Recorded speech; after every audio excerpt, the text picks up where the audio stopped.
Hey everyone, and welcome to this Rapid Fire Explainer. Today, we are tackling a massive milestone in your Spanish journey. We're going to completely demystify the two Spanish verbs for to be, ser and estar, and we're going to do it in under 4 minutes. Let's jump right in. Here are our learning objectives for this session.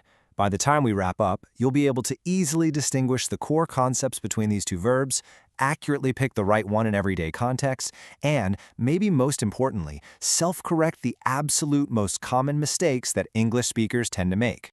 All right, starting with Section 1, the core grammar rules. Identity versus condition. So in English, we just have one verb, to be. It does all the heavy lifting. But in Spanish, choosing between ser and estar really comes down to whether you're describing something essential and lasting or temporary and changeable.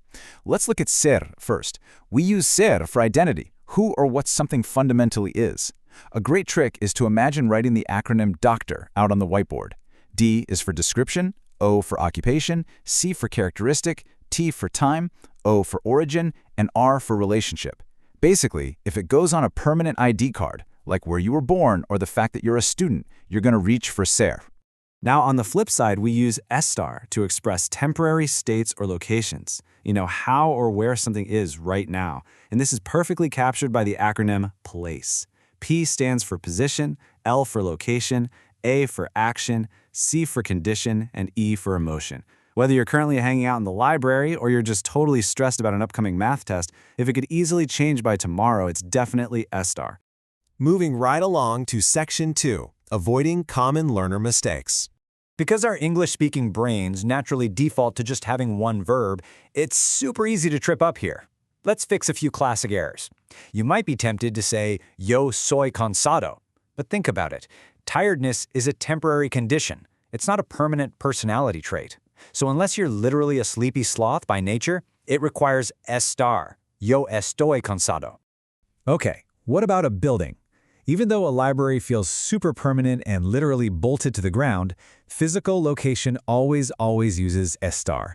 So, la biblioteca está en la calle Main is the only correct way to go. Now, here's a pretty fascinating quirk of Spanish, how it treats jobs. You know, a profession might change over time in real life, but grammatically in Spanish, it's treated as part of your core identity, meaning it takes ser. Ella es doctora. Let's dive into Section 3, examples and changing meanings. Let's see how these rules actually operate in everyday sentences. For ser, it handles permanent origins like somos de Colombia and factual time elements like hoy es lunes.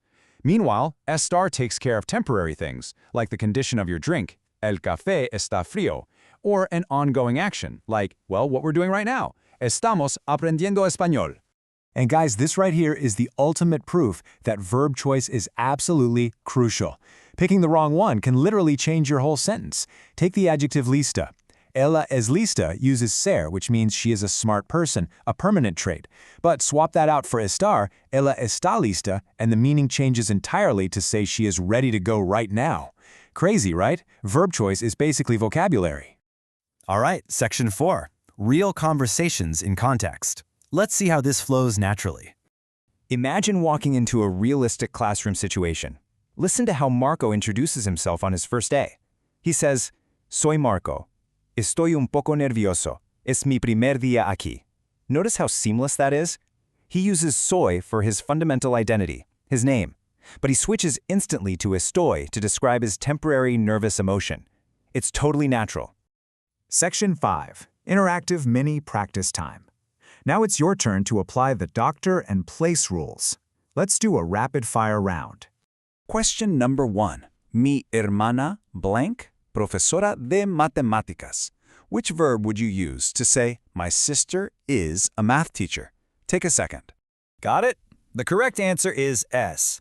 Why? Because, as we just learned, a profession is treated as an identity trait in Spanish, hitting the O for occupation in our doctor acronym. Let's try another one. Nosotros, blank, muy cansados después del partido. We are very tired after the game. Are you thinking ser or estar? If you guessed estamos, you hit the nail on the head. Being tired is a temporary physical state that will vanish after a good night's sleep. That falls perfectly under the C for condition in our place acronym. Finally, I'm throwing a trick question at you.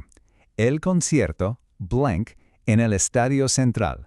The concert is at the Central Stadium. Which verb? Did I catch you? The answer is actually C. This is a huge exception you need to memorize. While the location of a normal object or a building is ESTAR, the location of an event, like a concert or a massive party, always takes ser. Okay, Section 6, our final explainer summary to lock all this in. Let's recap so you can walk into Spanish class with total confidence. Number 1, SER is for who you fundamentally are. Think of your doctor traits. Number 2, STAR is for how or where you are right now, your place traits. 3, don't let your English brain default to just one verb. And 4, always remember that verb choice can completely change your meaning. Mastering this doesn't just fix your grammar on a test, it literally unlocks your ability to truly express yourself in Spanish. So, think about it. What permanent, amazing trait will you describe with SER today?